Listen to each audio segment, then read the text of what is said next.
नमस्कार, मैं मोहम्मद साकिब अंसारी और आप देख रहे हैं एमजे खबर। भारत में शिक्षा व्यवस्था और स्वास्थ्य व्यवस्था दो ऐसी व्यवस्था हैं जिसको सही करने के लिए हमेशा कोई ना कोई स्कीम गवर्नमेंट्स लाती रहती है, जिसको हमको फॉलो करना होता है।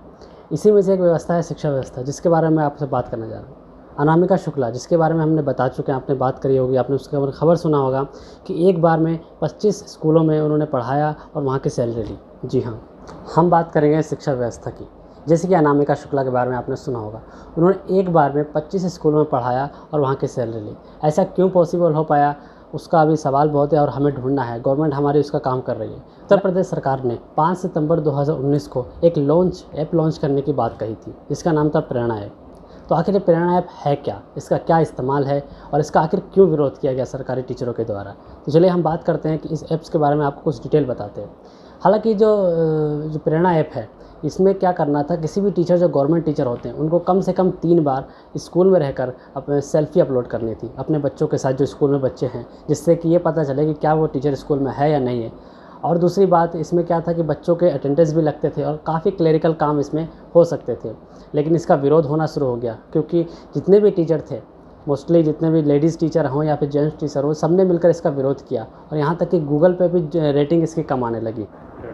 और साथ ही साथ टीचर्स पे ब्लेम भी लगाने लगे कि इसमें हमारी प्राइवेसी का सवाल है, जैसे फ़ोटो अपलोड करना है कि फ़ोटो कितना हमारा प्राइवेट है, इसमें प्राइवेसी रह रहा है।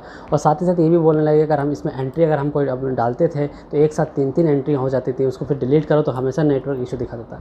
तो ये सारे मुद्दे हमेशा इस ऐप्स के साथ घूमते रहे और इसकी रेटिंग हमेशा कम होती रही। और ये ऐप्स, हालांकि इतना विरोध हुआ इस ऐप्स के लिए कि सरकार को अपने कदम वापस लेना पड़े। जितने भी टीचर थे वो सड़कों पर आ गए और लोगों ने, बहुत से टीचरों ने इसका तोड़ भी निकाल लिया था, स्मार्टफोन लाना छोड़ दिया, क्योंकि स्मार्टफोन में ही एप्लीकेशन था और अगर स्मार्टफोन नहीं लाएंगे तो इसके बहाना भी था। तो बहुत ही ज़्यादा इसका विरोध प्रदर्शन होने लगा और आखिरकार ऐसा हुआ कि सीएम योगी आदित्यनाथ को अपने कदम वापस लेना पड़े। अब हमें ये सोचना है, जैसे अनामिका शुक्ला के बारे में आपने सुना होगा, जब एक साथ 25 स्कूलों में पढ़ा रही हैं, तो क्या वो प्रेरणा ऐप अगर इस टाइम होता या उसका इस्तेमाल सही से हो रहा होता तो क्या ये केस होता। अगर हम शुरुआती 3 दिनों की बात करें तो प्रेरणा ऐप के ज़बरदस्त विरोध में 39% ही शिक्षक ऐसे थे जिन्होंने ऐप डाउनलोड किया था और वो अपनी हाज़िरी दे रहे थे।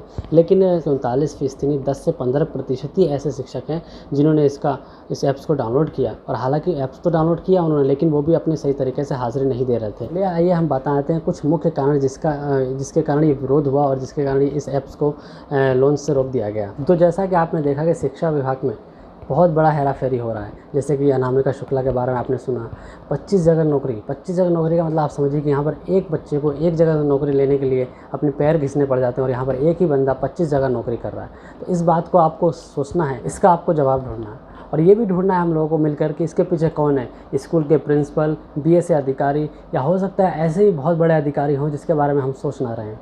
हो सकता है कोई ना किसी नेता का भी हाथ हो, क्योंकि इतना बड़ा स्कैम होना, इतना बड़ा हेरा फेरी होना किसी एक अधिकारी के बस की बात नहीं हो सकती है। तो ये सारी बातें हमें ढूंढना है।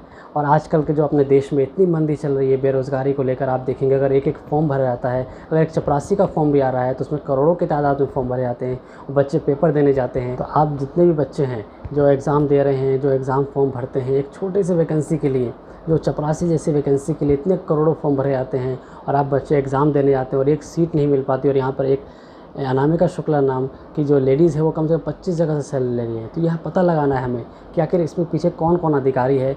और यही नहीं कि हम सोच रहे हैं कि अगर हमने एक टीचर को पकड़ लिया तो पूरा घोटाला ख़त्म हो गया, पूरा हेराफेरी ख़त्म हो गया, ऐसा नहीं है। अभी भी बहुत से अध्यापक ऐसे होंगे इसमें जो इस हेराफेरी में होंगे और हो सकता है हमारे नज़रों से दूर हैं।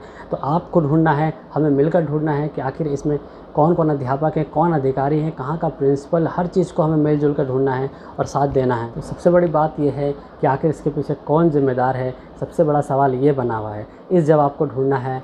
अब बात करते हैं प्रेरणा ऐप की। अगर प्रेरणा ऐप होता तो क्या ऐसा केस देखने को मिलता या नहीं मिलता, तो ये बहुत बड़ा एक सवाल। अगर प्रेरणा ऐप होता, अगर उसके बाद भी ये ऐसा केस मिलता, तब प्रेरणा ऐप्स के ऊपर हम उंगली उठा सकते थे। लेकिन इस टाइम हम प्रेरणा ऐप के ऊपर उंगली नहीं उठा सकते, गवर्नमेंट के ऊपर उंगली नहीं उठा सकते, क्योंकि उन्होंने अपनी तरफ से कोशिश की थी और इस ऐप्स को लॉन्च करने की कोशिश की थी, जिसका सारे अध्यापकों ने विरोध किया और उस ऐप्स को लॉन्च होने नहीं दिया।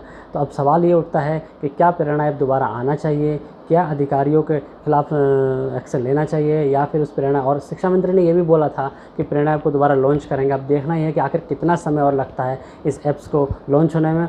और आखिर दूसरी बात ये भी है कि अनामिका शुक्ला जो इसमें हेरा फेरी करती पकड़ी गई हैं, उनको कितनी सज़ा मिलती है, फिर कितना उनके खिलाफ एक्शन लिया जाता है, और उनके पीछे कौन कौन है कि देखते हैं कब पर्दा उठता है।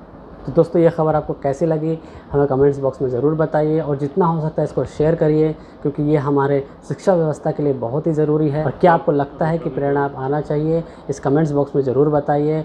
और अगर आना चाहिए तो किस तरीके से आना चाहिए, उसका इस्तेमाल किस तरीके से होना चाहिए, जिससे कि जो अध्यापक हैं उन्हें भी अपने प्राइवेसी का खतरा ना हो। तो चलिए आज के लिए बस इतना ही है।